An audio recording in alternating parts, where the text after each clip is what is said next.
This week, the World Health Organization handed down its inquiry into the origins of COVID-19, and it was embarrassingly inadequate. The investigation was a failure. They found nothing, with crucial data sets withheld by Chinese authorities. The Wuhan Institute of Virology did not open its books, and patient details of the first 70 people who fell sick with COVID were denied. No information on patient zero. And the report all but gave credence to China's propaganda that COVID may have arrived in Wuhan through frozen food.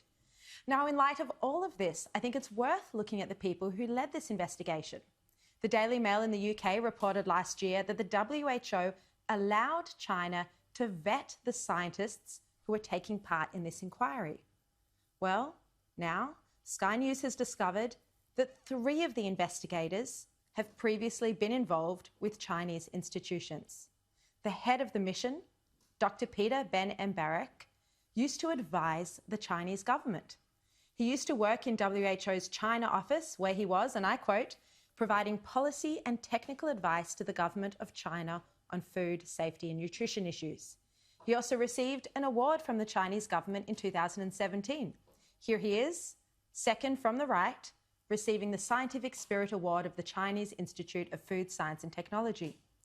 Then there's another WHO member, Dr. Marion Koopmans, who was in 2008 appointed as a scientific consultant of the Guangdong Provincial Centre for Disease Control and Prevention. Apparently, she thinks there's no need for other countries to independently verify the data from China. Have a look at this on Twitter. She shared a news story that the US would not accept the WHO findings without verification. Of course they shouldn't. But she said of it, and so it starts. No need to wait for the report, right?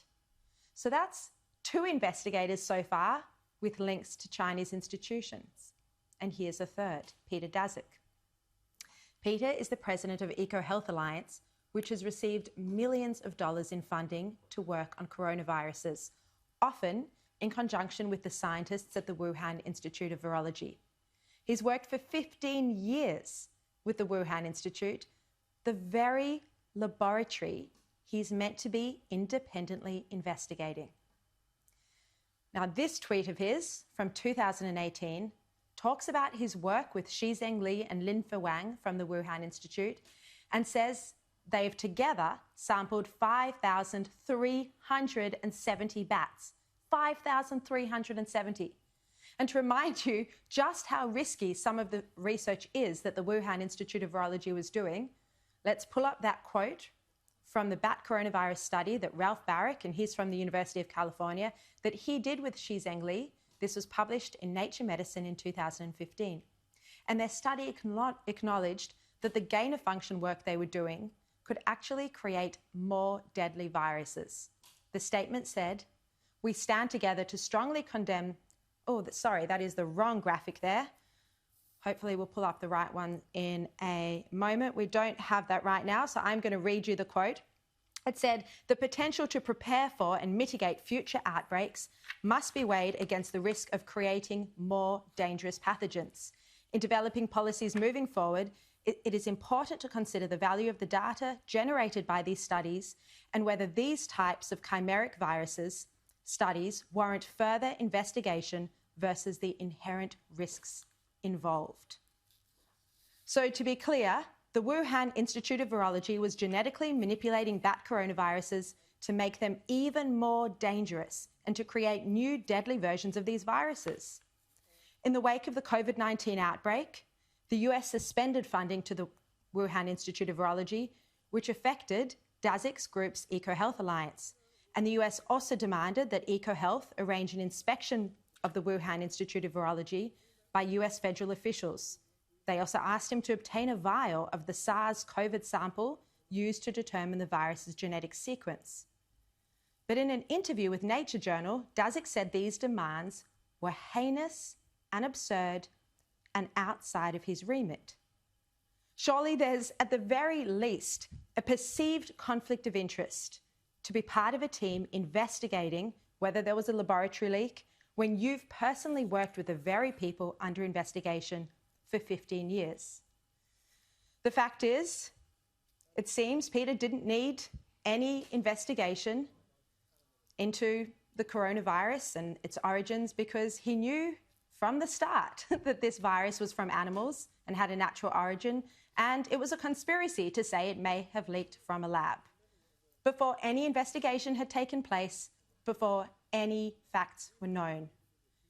Now, the reason we know this is what he thought is because he drafted a letter that's contained in 466 pages of the email correspondence that's been released under FOI by the Right to Know group in the US. And I'm going to speak to the head of that group, Gary Ruskin, in just a moment.